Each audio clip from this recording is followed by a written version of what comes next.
Access granted.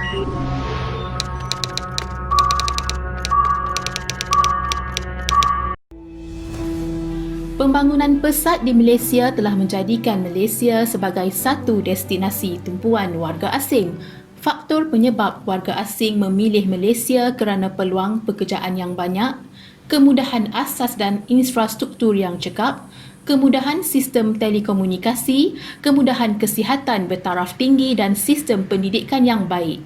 Kedatangan buruh asing ke negara Malaysia bukanlah satu fenomena yang baru dan begitu juga tindakan kerajaan untuk membantras fenomena ini.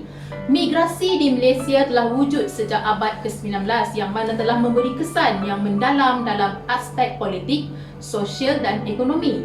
Migrasi merujuk kepada pergerakan penduduk yang berlaku buat beberapa ketika bergantung kepada lama masa yang diambil sama ada dalam jangka masa panjang atau pendek.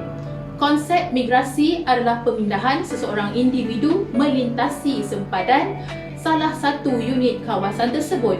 Migrasi adalah salah satu bentuk mobiliti ruang yang berlaku di antara unit atau kawasan yang melibatkan perubahan tempat tinggal iaitu tempat tinggal asal atau tempat bertolak ke tempat ditujui atau tempat yang baru. Ini bermakna migrasi yang berlaku ini melibatkan interaksi antara satu ruang dengan ruang yang lain. Menurut sarjana barat, Oberoi pada tahun 1976 mendefinisikan migrasi sebagai permanent change of resident. Migrasi antarabangsa melibatkan perpindahan seseorang dari sesebuah negara ke sesebuah negara yang lain. Orang yang keluar berpindah dari sesebuah negara itu dipanggil emigran, manakala orang yang masuk ke dalam sesebuah negara itu dipanggil immigrant. Dianggarkan Malaysia mempunyai seramai 2.2 juta orang tenaga kerja warga asing berdaftar, manakala 3.3 juta orang lagi adalah tenaga kerja asing tidak berdaftar.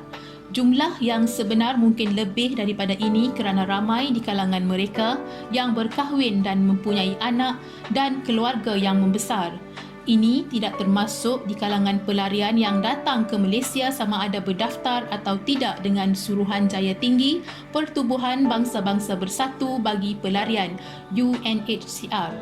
Ini juga tidak termasuk di kalangan pelancong mewah yang datang ke Malaysia dan tidak mahu pulang ke negara asal sehingga memiliki rumah dan identiti pengenalan diri yang palsu. Manakala rakyat Malaysia kini dianggarkan berjumlah seramai 32.8 juta orang. Ini bererti Malaysia mempunyai sejumlah pendatang yang sangat ramai di negara sendiri yang perlu dikendalikan.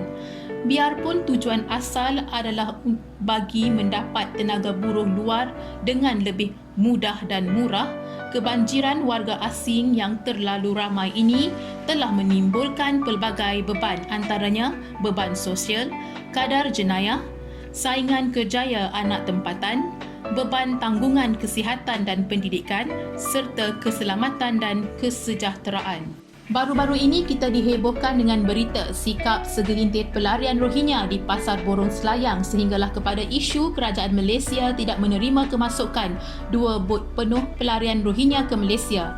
Perkara ini menjadi tumpuan golongan aktivis kemanusiaan daripada pelbagai negara kerana bagi mereka alasan COVID-19 bukan basic yang kuat untuk membiarkan golongan ini terkapai-kapai di tengah lautan. Maka banyaklah portal berita antarabangsa dan laman web aktivis hak asasi manusia mengecam tindakan Malaysia. Wahal sejak tahun 2012 lagi kita sudah menerima hampir 80,000 orang pelarian Rohingya ke Malaysia dan bilangan ini meningkat ke hampir 100,000 orang pelarian Rohingya yang berada di Malaysia. Antara hujah yang digunakan oleh mereka adalah kerana Malaysia tidak menandatangani Konvensyen Pelarian 1951. Jadi, apakah sebenarnya Konvensyen Pelarian 1951 ini dan apa kaitannya dengan pelarian Rohingya?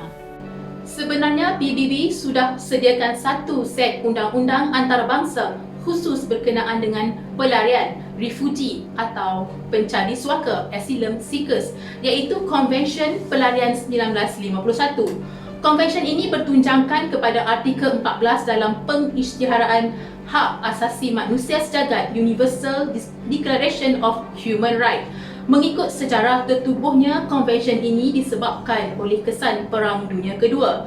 Perang Dunia Kedua telah menyebabkan ratusan ribu orang awam menjadi mangsa pelarian. Mereka dari pelbagai negara telah dinafikan hak asasi, tempat tinggal, kesihatan, pendidikan dan kerakyatan.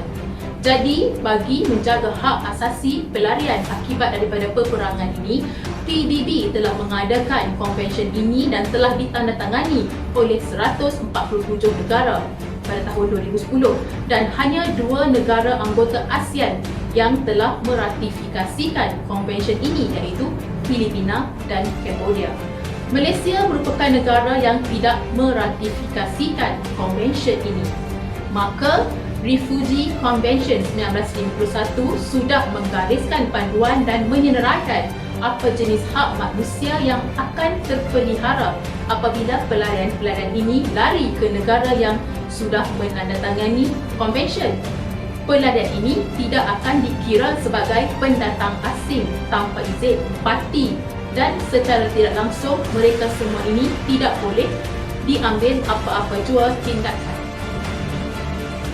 Perkara paling penting ialah negara yang menumpangkan pelarian-pelarian ini tidak boleh menghantar mereka pulang ke negara asal kerana kemungkinan besar mereka berisiko dibunuh dan undang-undang ini terpakai tanpa mendiskriminasi bangsa, agama, negara asal pelarian tersebut mengikut kepada artikel 3 Konvensyen Pelarian 1951. Secara umumnya, Malaysia boleh dikatakan aktif dalam menjaga hak asasi pelarian walaupun tidak termasuk dalam senarai negara yang meratifikasikan konvensyen ini. Sejak tahun 1970-an lagi, Malaysia sudah menerima pelarian dari Mindanao, Kemboja, Vietnam, Bosnia, Aceh, Palestin dan kini Rohingya, Myanmar. Malaysia telah menempatkan pelarian dari Vietnam di Pulau Bidong di Terengganu. Jadi, tiada masalah bagi Malaysia untuk mengendalikan isu pelarian ini walaupun tidak meratifikasikan konvensyen pelarian. Hal ini kerana sebagai negara yang merdeka dan berdaulat, kita tidak perlu terburu-buru untuk meratifikasikan kesemua konvensyen antarabangsa yang bertentangan dengan budaya, agama dan norma masyarakat Malaysia. Kita tidak perlu terlampau mengikut dan terkongkong dalam kongkongan PBB yang secara umumnya amat selektif dalam menyelesaikan beberapa isu. Sebagai contoh, walaupun Myanmar merupakan antara negara yang meratifikasikan Konvensyen Genosid pada tahun 1948, tetapi mereka jugalah yang membantai etnik Rohingya sendiri dan PBB mengambil masa yang begitu lama dalam mengatasi masalah ini. Pokok permasalahan kepada isu Rohingya ini pada Myanmar sendiri yang melakukan penghapusan etnik diarahkan. Menteri Luar Malaysia Datuk Seri Hishamuddin Tun Hussein berkata, tidak adil sekiranya ada pihak tertentu yang masih mendesak Malaysia untuk menerima lebih ramai pelarian Rohingya. UNHCR perlu bertanggungjawab terhadap lambakan pelarian asing yang semakin meningkat. Sebelum ini, Menteri Dalam Negeri Datuk Seri Hamzah Zainuddin berkata kerajaan akan melihat semula pengeluaran kad UNHCR yang dilihat tidak terkawal sehingga negara ini berdepan dengan lambakan pelarian Rohingya sebelum memutuskan sebarang tindakan susulan. Justru apa yang perlu dilaksanakan oleh Malaysia pada masa ini memperjelaskan dasar dan polisi terhadap pelarian-pelarian yang ada di Malaysia. Hal ini kerana Malaysia tiada status yang jelas. Berapa lamakah pelarian-pelarian ini akan tinggal?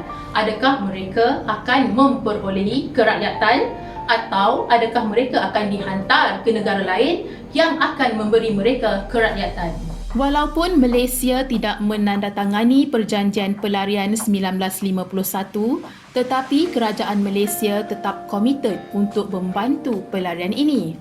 Dasar kemanusiaan dan hak asasi tetap menjadi pegangan.